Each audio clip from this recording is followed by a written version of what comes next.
bonjour, je suis donc le professeur Karima Achour, je suis chirurgien thoracique et chef de service de chirurgie thoracique au CHU de Bab el-Oued. J'ai 50 ans et donc je pratique depuis plus de 33 ans. Moi je reste scientifique, voilà, je suis une scientifique. Voilà. On va dire dans ce sens, c'est-à-dire que je me base, c'est-à-dire qu'en créant par exemple, certes je suis dans la santé, c'est-à-dire je fais de l'université. On fait beaucoup d'universités parce qu'on n'est pas par le titre de professeur, c'est l'université, par le titre de chef de service, c'est la santé, et par la société savante que nous avons créée, c'est pour les patients.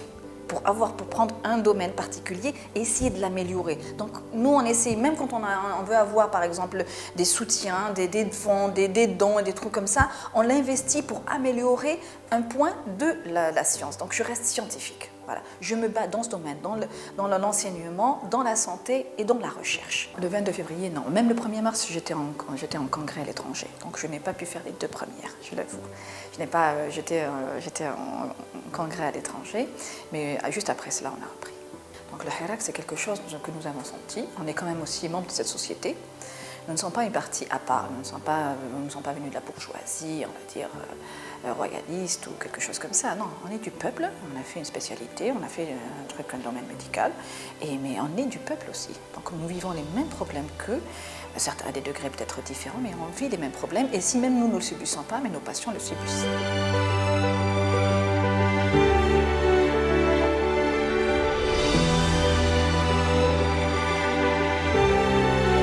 La seule chose où j'avais été un tout petit peu étonnée, c'est que beaucoup de jantes féminines, parce qu'on parle aussi surtout pour les femmes en général, ou même il y avait des gens masculins, c'est-à-dire les hommes aussi, ne se sentaient pas trop concernés. C'est-à-dire que je me dis, peut-être que moi je suis un peu moins défavorisée qu'eux, on va dire, mais malgré tout, je trouvais que c'était un moment où il fallait crier sa rage sur différents plans. Hein.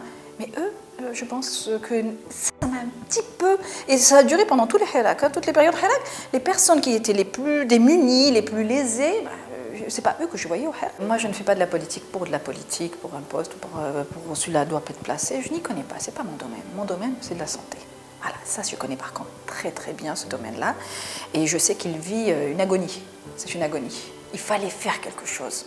Parce que voir vos patients, surtout que moi qui suis dans la chirurgie thoracique, donc avec les cancers, les cancéreux, les problèmes qu'il y a, les pathologies qui suivent. Je suis même présidente d'une société, on a même créé une société pour pouvoir faire un médicament, le faire fabriquer chez. C'est-à-dire que ça par contre c'est quelque chose que je maîtrise très bien. Et comme je vous ai dit, il vivait une agonie. Moi le 8 mars, c'est une journée où je travaille. Certainement personnel qui est essentiellement féminin, ils prennent leur demi-journée, mais moi j'en fais comme je dis, le 8 mars ça ne se fait pas.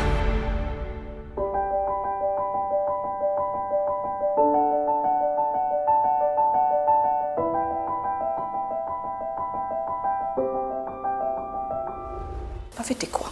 Moi, le matin, je me réveille, je m'occupe de mon fils, je vais au travail, je m'occupe de mes patients. Je pense qu'à midi, je ne vais pas leur dire j'arrête le travail pour aller me faire fêter. Si je sors par contre pour avoir des droits, pour militer à des droits, oui.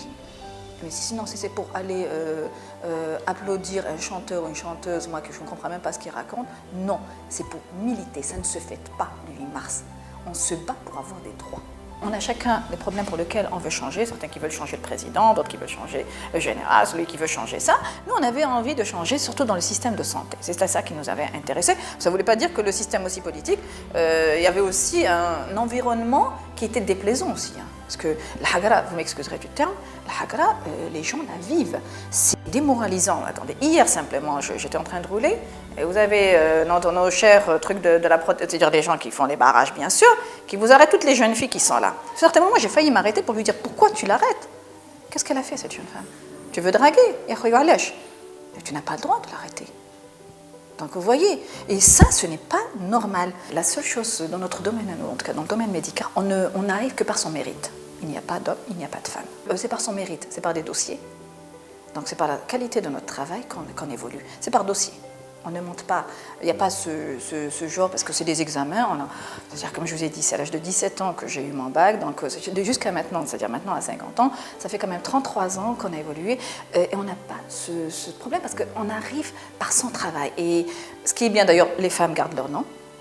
pour la grande majorité. On ne s'appelle pas par le nom marital, qui n'ont pas de sens. Très souvent, nos maris sont aussi dans le domaine. On est une corporation, c'est-à-dire que moi, quand j'ai vu que nos chiens, quand pendant les résidents, quand il y avait la grève des résidents, j'ai vu nos résidents se faire battre par des gens qui étaient incultes, tout ça parce qu'ils portaient une tenue, ça m'a révoltée. Parce qu'ils sont malades. C'est ignoble, là je me suis révoltée parce que pour moi c'est comme si c'était mes enfants ou quand ils sont un peu... C'est comme si c'était nos enfants. Quand on rentre en médecine, on les adopte presque. Après, alors quand on rentre dans nos spécialités, c'est vrai qu'on est une corporation où il y a eu des femmes qui ont commencé et des hommes, mais des vrais, qui n'étaient pas misogynes, qui avaient beaucoup de culture, de savoir, beaucoup de prestance. C'est-à-dire qu'il y avait une égalité dans le travail. Donc celui qui travaillait arrivait. Mais c'est vrai que nous sommes une corporation, on va dire, à part.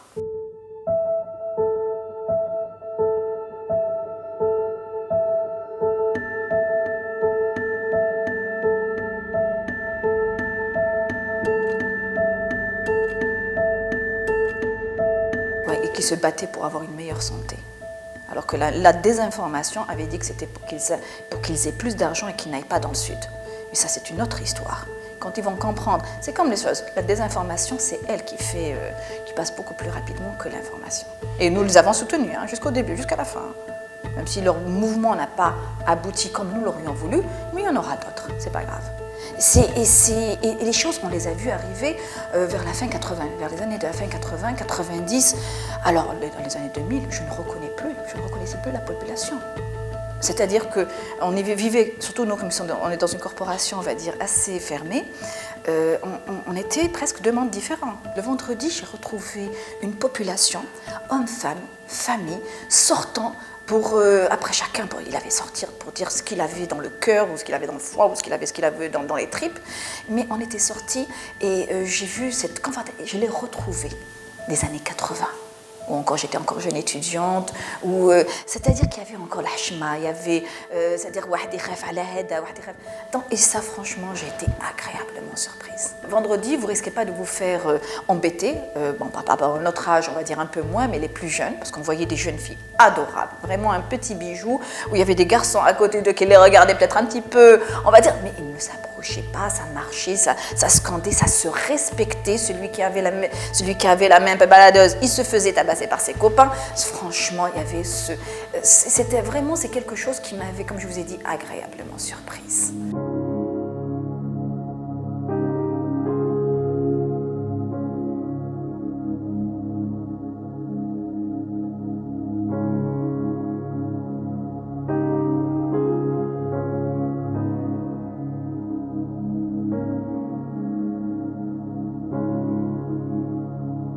On aurait aimé, parce que c'est vraiment se comparer à elles, c'est beaucoup. C'est-à-dire qu'elles ont pris des armes, elles se sont fait torturer, elles ont été... donc c'est beaucoup de choses dire. Et en plus, mais je pense que peut-être que si j'étais à ce moment-là, j'aurais pris les armes aussi, ça je peux vous assurer. Parce que c'est vrai que... Alors, Hagara parler nôtre, c'est une chose, et parrain colonial, c'est vrai que c'est une autre paire de manches. On aurait agi d'une autre... C'est-à-dire, oui, mais c'était deux choses différentes, parce que là, on ne se battait pas contre quelqu'un d'étranger. Parce qu'il ne fallait pas aussi retomber, parce que moi j'ai vécu la période des années 90 où on s'entretuait entre nous. Moi j'étais à Mustapha et je peux vous dire, quand les égorgés arrivaient chez nous, c'était horrible, des têtes à recoudre, des trucs, c'était faramineux.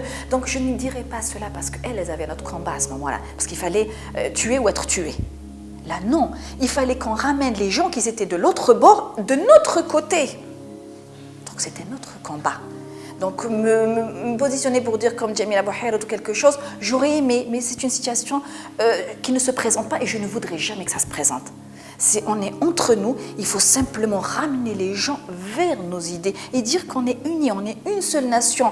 C'est vrai qu'il y a des riches et des pauvres, des grands, des gras, des hommes, des femmes, des vieux, des jeunes, mais on est une seule société. Beaucoup c'est le mien. Et je dirais même, parce que pourquoi? Il n'y a pas que les femmes, il y avait les femmes et les enfants. Les femmes, quand elles sortaient, elles emmenaient leurs enfants avec eux. Voilà. Donc, et ça, c'était quelque chose d'extraordinaire. Emmener ses propres enfants, alors, des poussettes qu'on emmenait, des hommes et des femmes sortant, marchant. Oui, moi je pense, c'est-à-dire que la société, c'est même pas elles qui ont ramené. La situation a fait que c'est pour ça que je vous ai dit, une prise de conscience que nous formons qu'une seule catégorie, une seule population. Chab wahed, comme on dit. Non, non, il n'y a jamais eu aucun incident pendant toutes les marches qu'on a eues. Il n'y a jamais. Au contraire, je pense même qu'ils ont essayé de protéger surtout les personnes âgées, les femmes. Franchement, c'était agréable. Par contre, les forces de l'ordre, il y avait beaucoup qui voulaient tabasser et qu'ils ont tabassé, surtout quand il y a eu les jours, les mardis. Moi, les mardis, je n'ai pas pu marcher parce que mardi, c'est pour nous une journée de travail. Donc pour moi, c'était mon hirak à moi, c'était de continuer à travailler. Mais c'est vrai que marcher avec les étudiants, je pense peut-être que s'il y avait mon fils, je serais sortie. Hein, mais bon, mais je pensais que quand même, il fallait prendre sur... mardi est une journée de travail, j'avais une conscience, c'est-à-dire c'était vraiment, et je préférais prendre le vendredi, c'est-à-dire j'enlève ma blouse, je suis chabia, et je marche avec le peuple, et je dis ce que je pense, je crie ce que je pense, je chante avec eux, voilà, et c'était pour montrer que la chose, mais le mardi, ils ont été tabassés, nos étudiants, ils ont été tabassés, et ça c'est une honte est une honte. Non, ça a toujours été voulu parce que c'est plus facile de tabasser nos enfants, nos maris, nos frères que de frapper les femmes parce qu'après ça se porte très mal sur la frapper les femmes, ça va se voir sur l'international, il ne faut quand même pas exagérer. Donc c'est vrai que les sorties des femmes et des enfants, ça a rendu beaucoup la silmiya et le peuple, c'est-à-dire les hommes et les jeunes garçons ont été vraiment à la hauteur sur ce plan-là. Je n'ai rien à dire. Mais c'est vrai que ça, ce qui a permis d'avancer, c'est pour ça que le mardi, ils ont pu tabasser comme ils voulaient, parce que les enfants ne sortaient pas. Les femmes âgées ne sortaient pas, c'était surtout les étudiants. Et là, ils ont bastonné par contre.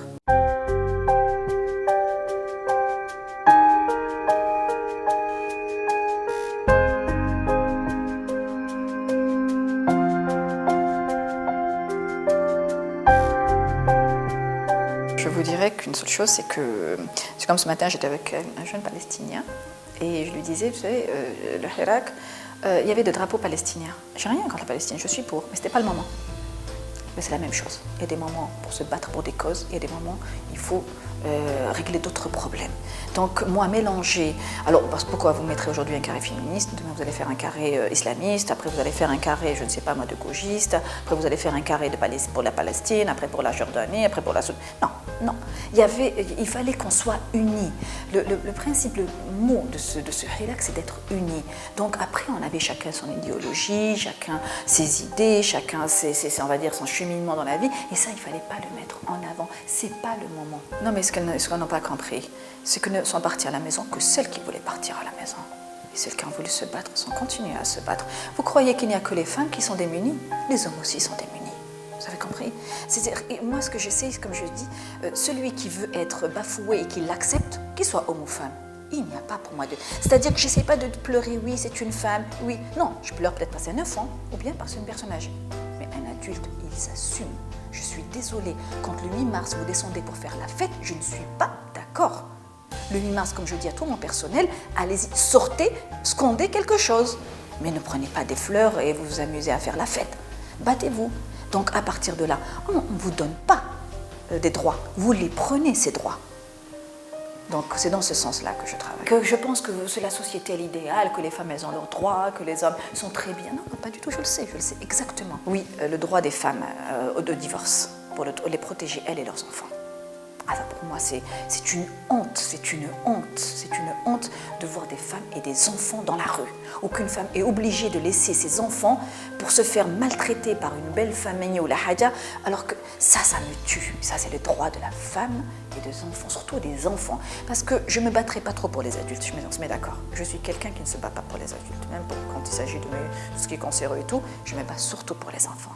Parce que si on élève des enfants bien, nous allons avoir une génération de bonnes personnes. Mais si vous maltraitez, c'est-à-dire les enfants, vous les mettez dans la rue, vous voyez qu'ils maltraitent leur mère, comment vous voulez faire une génération? Comment vous voulez... Ah, pour moi, c'est la loi qu'il faudra bannir, la première des choses. Vous savez, le problème des femmes, c'est que nous, on se bat pour un avenir meilleur, surtout pour nos enfants.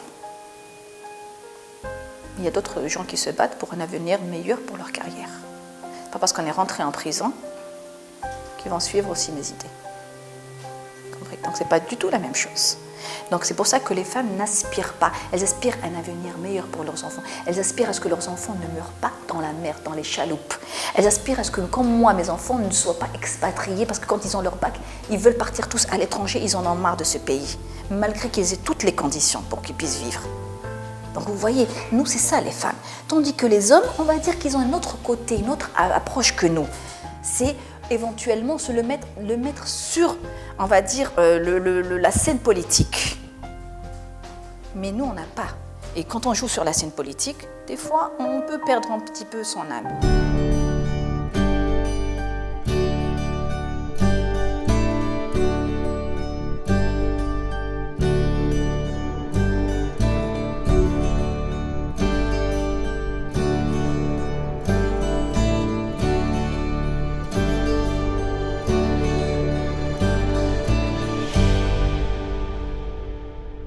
Vous savez, l'égalité, d'abord, elle naît dans la tête, elle naît dans la famille, dans la cellule familiale. Donc la première des choses, elle naît dans la cellule familiale. Si vous demandez, si vous ne lui donnez pas, on va dire, c'est comme une graine, vous la laissez pousser dès le début dans un beau jardin. Si vous la laissez enfermer, après, ça ne va pas. Quelqu'un qui en a captivité, vous ne pouvez pas le laisser dans la nature. Non, moi je trouve que la femme, elle a énormément perdu ces 20 dernières années. Elle a perdu déjà le droit de pouvoir s'habiller comme elle veut. Quand on dit danser comme elle veut, c'est dans les règles de l'art, on se met d'accord, hein, c'est pas pour faire du n'importe quoi. La société impose des critères qui sont obsolètes, hein, parce qu'on le voit nous-mêmes dans l'université, dans le système éducatif. Moi, je trouve que le fondamental, ça a été une aberration monumentale. Apprendre le civisme est important. Puis ces 20 dernières années, je trouve que les choses ont empiré. C'est vrai qu'économiquement, on travaille, c'est-à-dire il n'y a pas de souci, mais quels sont les droits de ces femmes ? Donc cette femme-là qui travaille, qui va faire des enfants et qui va se retrouver dehors parce que son mari a décidé de divorcer. Il y a eu un mouvement qu'on n'a pas pu mettre sur le dos des Kabyles, qu'on n'a pas pu mettre sur le dos, je ne sais moi, de quel truc étrangère, de main truc. C'est un mouvement qui est sorti vraiment de la population. Il y a eu une étincelle, c'est tout.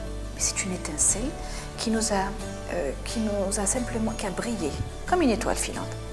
Elle a existé et on espère qu'avec ça, on pourra continuer. Il y a eu beaucoup de choses qui sont passées après.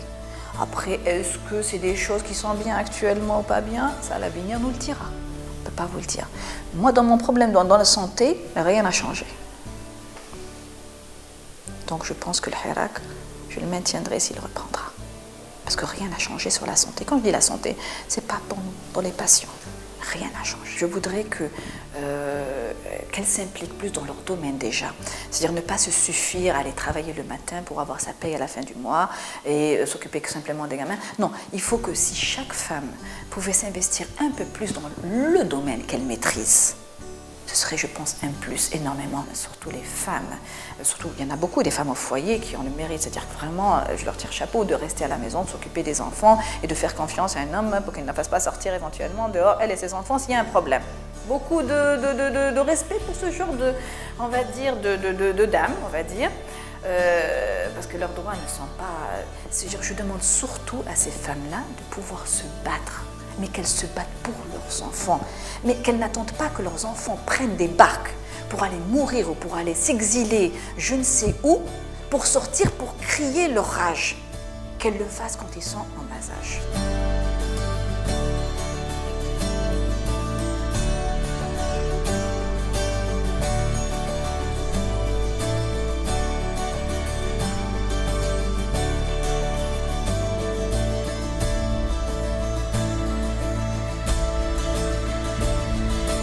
On a des frères, on a des sœurs, on a des nièces, on a des cousins. Vous savez, on se bat toujours pour quelqu'un. Quand on se bat pour soi, on devient un homme. Vous m'excuserez, c'est la définition que je donne. La Tunisie, ils ont eu Bourguiba à l'indépendance. Nous, qu'est-ce qu'on a eu à l'indépendance? On a eu une tuerie. Des gens qui ont pris les armes et qui nous ont ramené l'indépendance. Donc on ne parle pas du tout. Donc on ne parle pas de la même chose. Ils ont eu Bourguiba. Ils ont eu les droits. Les femmes, elles ont eu leurs droits. Elles ont eu un niveau intellectuel qui a été maintenu. Ces droits-là, elles l'ont eu. Mais on ne leur a pas donné. C'est-à-dire qu'il y a eu un plateau, c'est-à-dire qu'il y a eu un terrain qui a fait qu'ils aient eu juste leurs droits à l'indépendance. C'est-à-dire qu'elles avaient leurs droits. Ben nous, à ce moment-là, on nous a enlevé notre identité. Alors, pour les hommes ou pour les femmes, on se met d'accord. Donc après, quand on vous enlève votre identité, vos droits, qu'est-ce que vous voulez en faire après? C'est plus la même chose. J'ai jamais dit que c'était le méchant loup, c'était les islamistes. Vous savez, l'histoire de ça me fait rappeler un peu l'histoire du chaperon rouge. C'est-à-dire qu'on vous fait peur par le méchant loup de la forêt. Après, on apprend très bien que le méchant loup de la forêt, il est très gentil, c'était le chasseur qui était le plus méchant. C'est lui qui avait l'arme. Donc après, je pense qu'on a pris conscience. Où était... Après, c'est normal que dans une société, il y ait un pluripartisme, mais par contre, pas manipulé. Un pluripartisme où il y aurait des démocrates, des islamistes, des non-islamistes, des athées, ils font ce qu'ils veulent, c'est pas un problème pour nous. Nous, ce qui nous intéresse, c'est qu'on vive en démocratie. Donc nous faire peur les uns avec les autres, je pense qu'actuellement, vous m'excuserez du terme, mais on est vraiment dans la méandre, tous comme on est. Hein. Il n'y a personne qui en s'en sort. On ne sait pas comment on est en train de gérer. Parce que moi, je le vois simplement, comme je vous dis, sur le plan de santé. Chez nous, tout le monde arrive chez nous. Surtout maintenant avec le Covid, personne ne prend d'avion. On les voit tous arriver. C'est pas à Sorcier, si c'est pas chez moi, ça va être ailleurs. Ça, c'est une très très bonne chose. Et ils ont compris les insuffisances. Ils ont compris les insuffisances de notre système. D'abord, un régime démocratique ne pourrait être que si le peuple veut changer. Il veut se changer lui-même. C'est-à-dire que quand vous allez acheter, il ne vous donne pas quelque chose qui est frauduleux. Alors qu'après, il va à la mosquée pour aller prier sa prière. Vous voyez, c'est ça. Si vous allez au niveau d'un truc administratif, on ne vous fait pas courir pour quand vous lui donnez sa tipa pour qu'il puisse vous faire le papier qui normalement doit être fait. Ils vous font courir tous les trucs. Donc vous voyez, c'est quand eux changeront qu'on aura cette démocratie. Ce n'est pas en mettant des démocrates au pouvoir qu'on aura la démocratie. C'est ce que les gens n'ont pas compris. Si au niveau de la base, c'est comme si, par exemple, moi, vous me mettez dans un service et que tout mon personnel est corrompu. Jamais j'avancerai. Mais si vous traitez à la base, du planton jusqu'en haut, vous enlevez tout ce qui est pourri, vous l'enlevez et vous laissez que les gens qui travaillent, je vous prie de croire que tout fonctionnera comme ce qu'il doit. Donc c'est à la base que ça doit changer. Il faut que les gens veuillent le changer. Mais c'est vrai que ce qui se passe actuellement, surtout en tant que femme, mère essentiellement, parce qu'on a tous, la grande majorité, on a quand même des enfants. C'est-à-dire, ce qui nous déplaît dans ça, c'est qu'avant, dans les années 80, quand on faisait des études, on avait un avenir. On pouvait vivre. On avait un avenir. Maintenant, quand une population, vous lui dites « tu seras au chômage ». Tu es au chômage. C'est-à-dire que si tu vends tes cigarettes, ta table de cigarettes, tu fais de la drogue, tu gagneras plus. Surtout que même maintenant, si tu rentres en prison, ils vont te faire sortir. Comment vous voulez qu'une population qui... C'est-à-dire qu'ils ont des enfants. Parce que moi, je vous parle des femmes. C'est-à-dire les femmes. Elles ont des enfants. Et la fille, trouve-moi un bon parti. C'est pour ça que je vous ai dit les mentalités. Trouve un bon parti, sachant que ce n'est pas une solution transitoire. Et le garçon, à la limite, de comment terrible. Parce que quand une société, vous lui cassez son élite intellectuelle, je suis brave le bled. Je suis brave. Quelqu'un maintenant qui est licencié, on lui dit mskin. Quelqu'un qui a ouvert un magasin, Allah yabarak.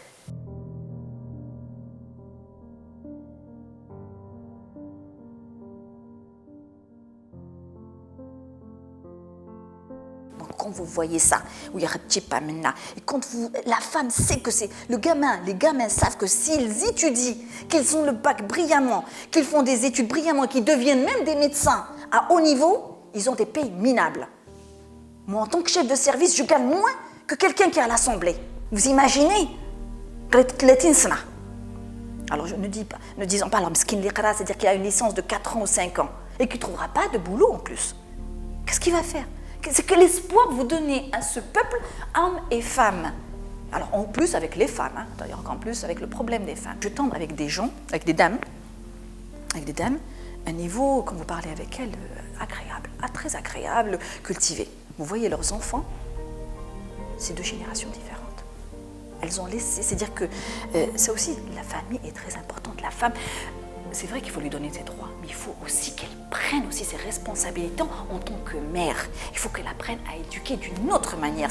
Sa fille, elle lui apprend à pouvoir dépendre d'elle-même et son fils à pouvoir gérer sa famille aussi. C'est comme ça qu'on pourra évoluer. Qu'il n'y a pas que la femme qui est marquora dans cette société. Vous savez, et donc mais aux femmes. Les femmes, on ne va pas leur donner des droits.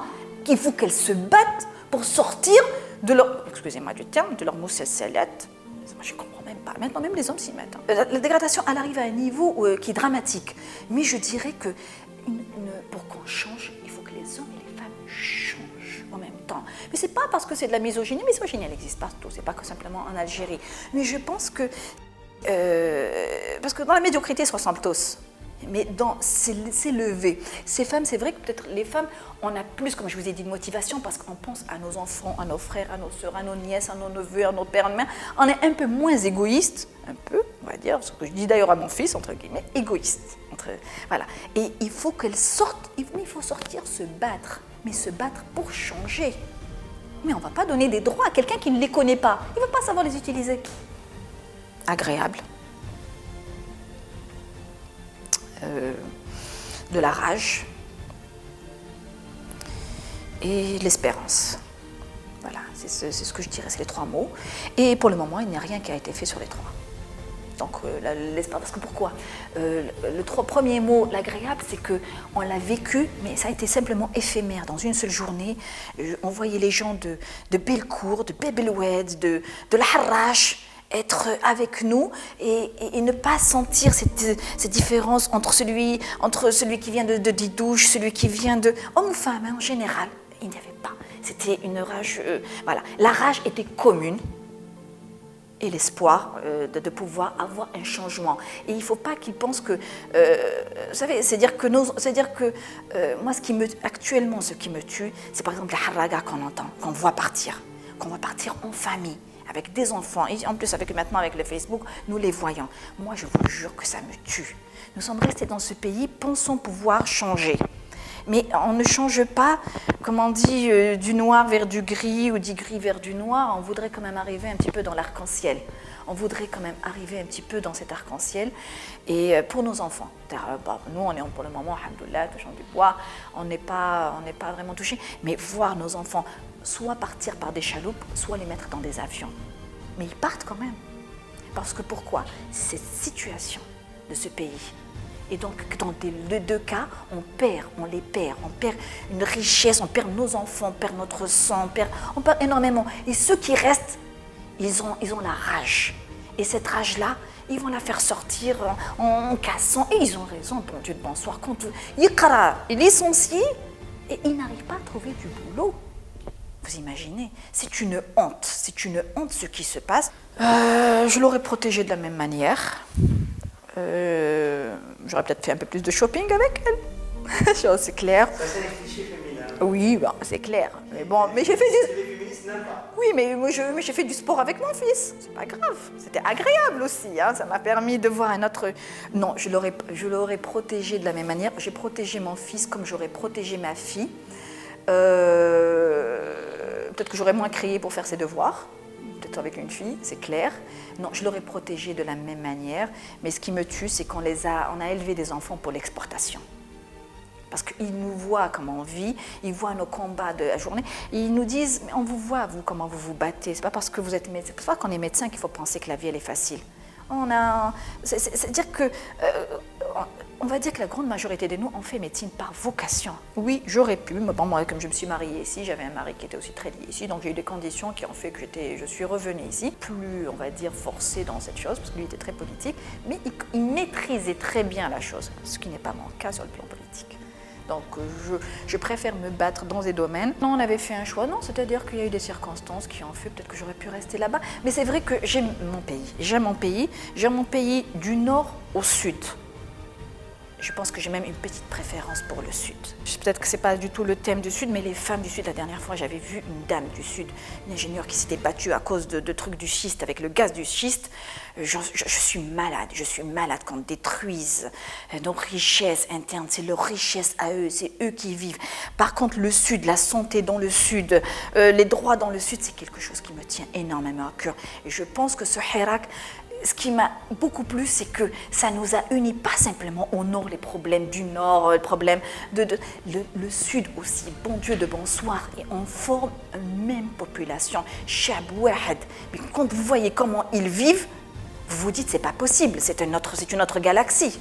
C'est une autre galaxie. Moi, c'est quelque chose qui... Voilà, donc c'est pas la même chose. C'est vrai que nous, on a été élevés à rester ici, c'est-à-dire qu'on nous a élevés ici, on a fait nos études ici, on s'est mariés ici, et donc on voudrait que les choses changent bien ici. Le Hirak ne va pas, ça montre simplement qu'on n'est pas content. Après, chacun sortira leader, pas leader. Ça, c'est une autre paire de manches. Ça, c'est une autre paire de manches.